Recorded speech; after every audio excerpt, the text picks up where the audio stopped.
Hello, my name's Adam Noon and you're watching The Best Football Show. And this is a special episode today. You'll be used to The Best Football Show being about stats and lots of facts and football information. But this is a show that I'm going to call My View. And this is an occasional version of the Best Football Show where I'm going to give you my opinion, get up on my soapbox and talk about the things that really matter to me and my important opinions about football. And this week I'm going to talk about something that's been in the news an awful lot, something that I think a lot of real football fans are very concerned about, something that are very interested by, which is VAR, Video Assisted Referees, and we've seen some of these decisions in cup games recently and whatnot. I'm going to give you my take on it, and I'm going to give this to you straight. For me, I think that football is too important to be messed with, and I think it's important that we can really analyse and make sure that the best teams are the ones that win the games.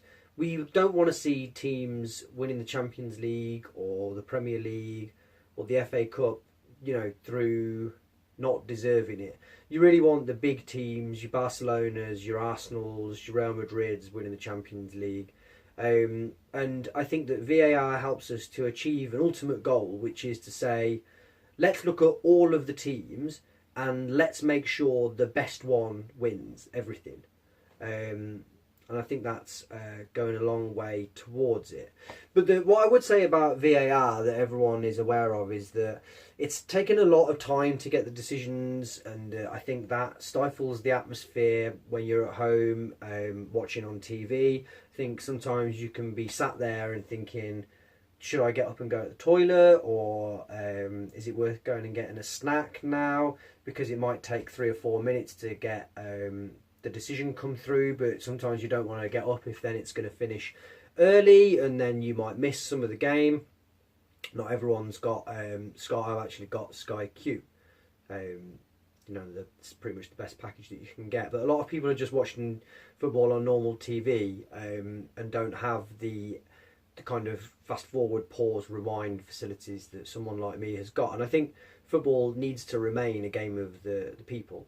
So where I'm coming from, and the idea that I want to talk to the FA, if anybody from the FA is watching, or if anybody that's watching is in touch with the FA or UEFA or FIFA, let's get in touch, because the idea that I've got is that we are able to, rather than when VAR is called in and used, and that you stop the game and you wait for a while and then you make a decision and you go, okay, well, that's what we're going to do.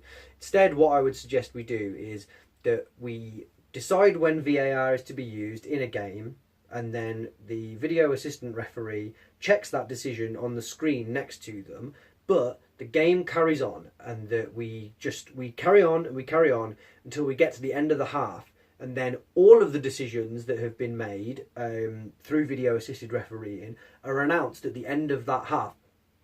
That way, you don't have to wait for these long periods of time to work out what's happened in a game. And so, let's take a hypothetical example, that you have maybe 4, video-assisted refereeing decisions during the game, and at the end of the first half you say, actually it's not 0-0, it's 1-0 because we think that was a goal that happened.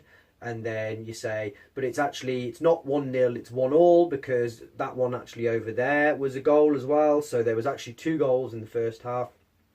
And then the end of full time is that you've got a situation where you go, well, actually, that player would have got a second yellow and he's now sent off, so he misses the next 3 games. And then finally, you could say that should have been a penalty, and I guess, the only fair way would be that the team that should have got a penalty at the end of that game, either the game starts again and they get the chance to take a penalty, and then if that's saved or not, that's all that happens there. Or probably more fairly is that they get to take, because if they did that, there's no chance for the other team to do anything. Probably more fairly would be that they get to take a penalty at the start of their next game, and then the other team have got 90 minutes to try and work out what's going on there. But I think that way you wouldn't have big stoppages in play, you wouldn't have fans at home sitting, waiting, wondering what to do. and ultimately, like I say, you would have you'd make sure that the best team won all the time. So that's my soapbox. That's my view. Look, a lot of people are going to disagree with me. I'm used to that. That's fine. I am something of a firebrand. I'm an independent thinker, and that's the way that this show is going to be. I kind of think if you're not into that, maybe you're not. Maybe you don't really get football in the same way that I do. But there's no judgment on this show. We want all sorts of people who think a lot about football or not so much about football.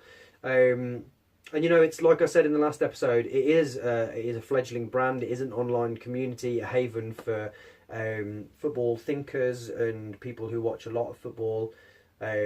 So yeah, it's good just to start the debate sometimes. So if you want to get in touch, it's at Best Footy Show on Twitter, and on the email it's thebestfootballshow@gmail.com. I've been Adam Noon, and this has been my opinion.